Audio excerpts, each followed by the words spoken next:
My gosh, the armor. But then again, it's an old one. So it says we're in the Colosseum in Jerusalem. We're not in the Colosseum in Jerusalem. The Colosseum is the name of the great amphitheatre in Rome. We are, however, in an amphitheatre, which is a form of Roman entertainment space that has kind of an oval stage and then seating the whole way round. It's used for gladiatorial combats, beast fights, mock battles, things like that. The Colosseum in Jerusalem. There was an amphitheatre built in Jerusalem, but actually, really interestingly, it was not built by the Romans themselves. It was built by the Jewish king Herod the Great. Herod was a client king for the Romans. He had spent some time in Rome. His children were actually brought up in Rome. And so a lot of his building projects are very Roman in scope. He builds amphitheaters, he builds theaters, he builds essentially a whole new Roman city on the coast called Caesarea, which is obviously named after the emperors and includes even a temple to the emperors themselves. I also like the fact that we've got the detail of an eagle symbol up here. That is a really strong symbol of Rome. It's also a pretty problematic symbol in Jerusalem at this point. There's a major backlash when Herod puts a golden Roman eagle above the gates to the great temple in Jerusalem. I also like the detail of the little statue that we can see next to the eagle, which is the wolf suckling the twin founders of Rome, Romulus. Seriously, YouTube, you've got to sense, I mean, I get it, but I don't at the same time. It's the ancient. Goodness gracious. And Remus. I love the fact they've got children's matinee here. Children probably would have been attending fights in the arena. But what I would say is that we're seeing an awful not with that level of gore. lot of gore here, kind of hacked off limbs and heads and things like that. And whilst gladiatorial combat obviously is a very violent art form, Right. It's not all about kind of gory destruction.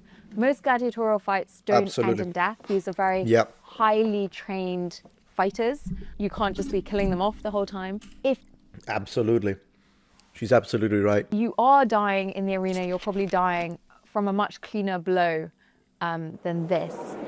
Ladies and gentlemen, the next contest is between Goliath, the Macedonian baby smasher.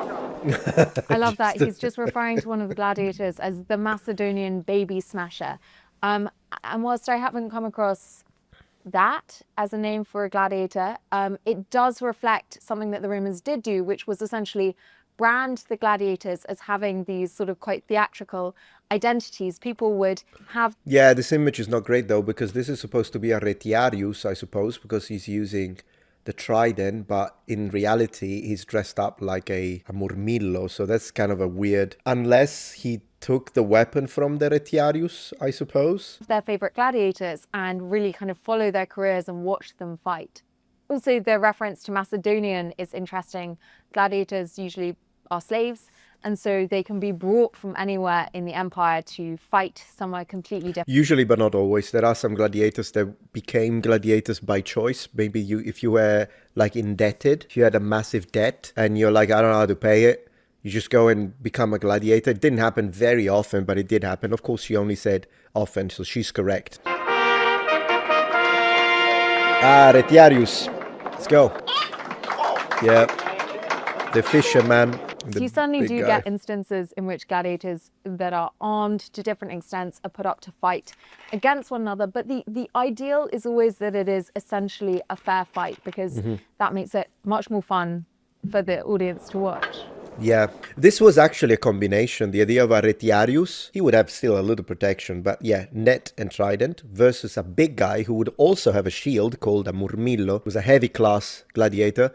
They were often matched. Not always. Sometimes he's a retiarius against secutor. That's another one, another type, the one with the smooth kind of brass or bronze helmet with the two eyes like this. That was in fact an optimized. Let me tell you this much. The reason why they changed the pairing, the matching between that used to be retiarius versus murmillo and then it becomes retiarius versus secutor is because basically in gaming sense, they nerfed it.